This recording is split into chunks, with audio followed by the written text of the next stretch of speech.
So, nandito kami ngayon sa aming munting farm sa Alfonso, Cavite. So, mataas na naman ang mga damo at ang activity ngayon ay ang pagtatayo ng unang kubo dito. Ayan. Ito ay 6 by 12 na size na kubo. May isang kwarto. Bahay kubo. Ngayon nila ginagawa. December 14, 2025. Gumagawa sila ng kubo. Nakaka-excite. So, yung kubo na pinili namin, meron siyang sala sa loob. Meron siyang isang kwarto at mga bintana at mga lalagyan. So, unang ginawa nila sa kubo, hindi kasi kakasya yung buong kubo sa aming papasok ng farm kasi makipot. Pero itong pinaka road kasi dito sa amin, off-road sa farm, ay malaki naman. Pero yung pinaka papasukan doon ay makipot. So, may mga tatamaan kasing mga puno kapag pinasok yung buong kubo. Kaya, nagdala na lang sila ng ibang materyales dito. Gaya niyan.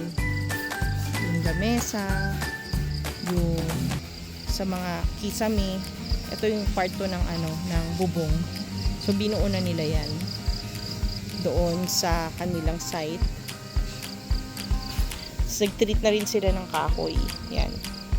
Yung materials nila, bamboo, kabuho. Yan. Tapos, since na naka-double wall din yan, so may mga plywood. Yan. Tapos, una nilang ginawa dito is nag-set up sila ng pundasyon. So, yan yung pundasyon niya.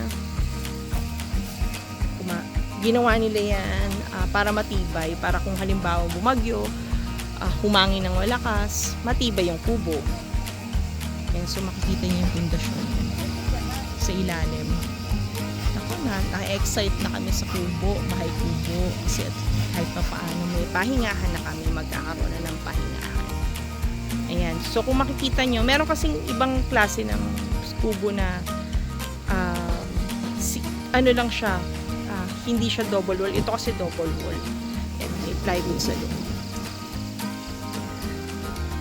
Dami pang linisin. Tapos ito, yan yung ilalagay sa bubong. Daddy, ako, pero si Daddy na. Ayan. So, habang kami ng bubong, ng bahay kubo, meron namang nagtatabas ng damo doon.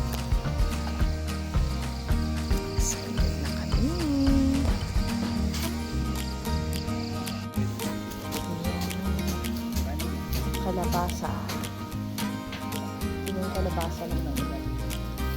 Yeah.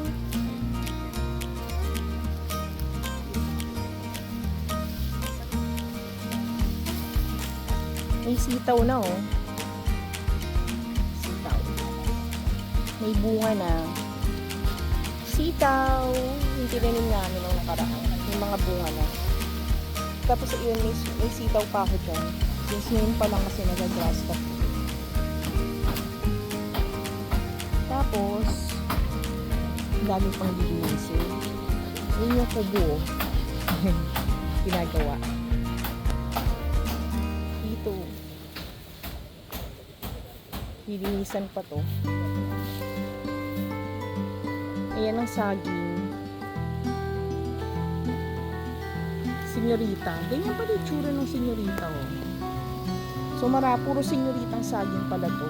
So, kasi ang saging ay mga 9 to 12 months bago totally mamunga.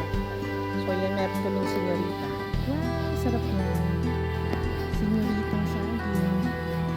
Pinutulan ko na ng puso kasi para lumaki yung mga bunga niya. So, ito, puro senyorita pala. Ayan, senyorita. Ganyan ang itsura ng senyorita na saging na puno. Senyorita. Senyorita. Puro senyorita pala. Pero meron akong tinanin dyan na ano eh. Nakatayo. Tapos doon. Ito mo. Meron pa doon. Ibang saging. Sarap yun. Pero hindi pa. Doon may mga buko pa.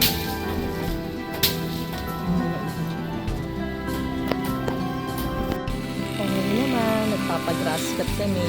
Ito yung part na tataniman ng mga herbs. Diyan. Ang ganap ngayong Sunday. Ito ang aming munting farm. So ngayon naman po ay nagpapagrass cut tayo. Ilang mga saging, buyo, with coconut tree. Ayan. Meron akong tinanim dyan na kalabasa, sitaw. Yung mga bunga ng iba. Ayan ang aming munting farm. At doon sa side na yun yung gumagawa ng bahay kubo. Pinapagawa natin ng bahay kubo. Ito na naman. Kuya, merienda po mamaya, oh.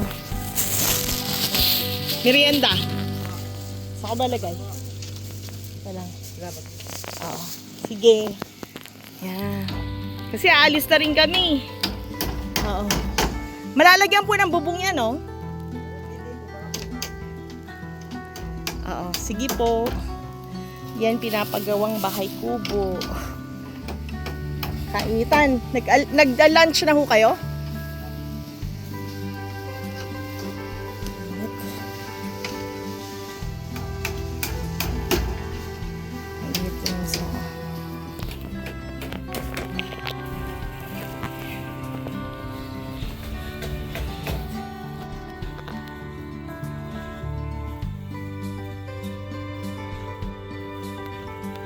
Ito yung pinapagawa namin.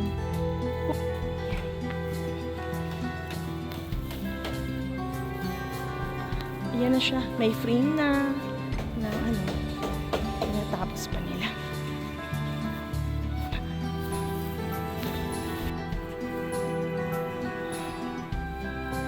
So ito na. Nakikita na namin clear na. Kaninang umaga mataas pa yung damo, pero ngayon, ayan na. Pasok tayo. Tignan natin. Alphonse tayo.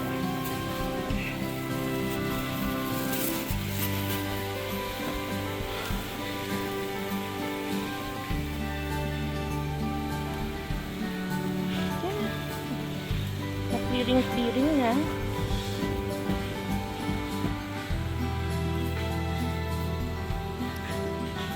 Yan.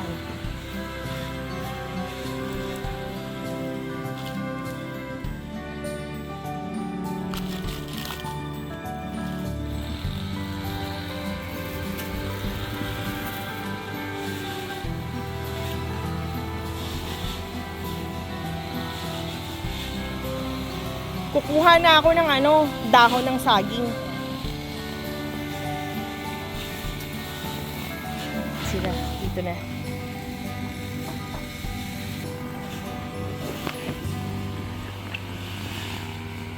Ito na.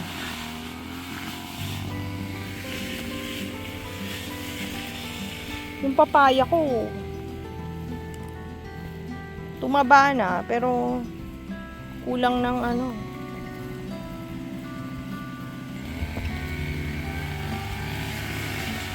mababa tayo.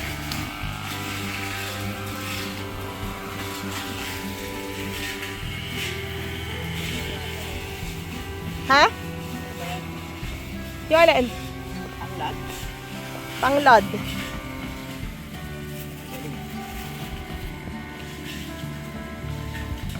May tumutunog dyan. Pakinggan mo. May tumutunog.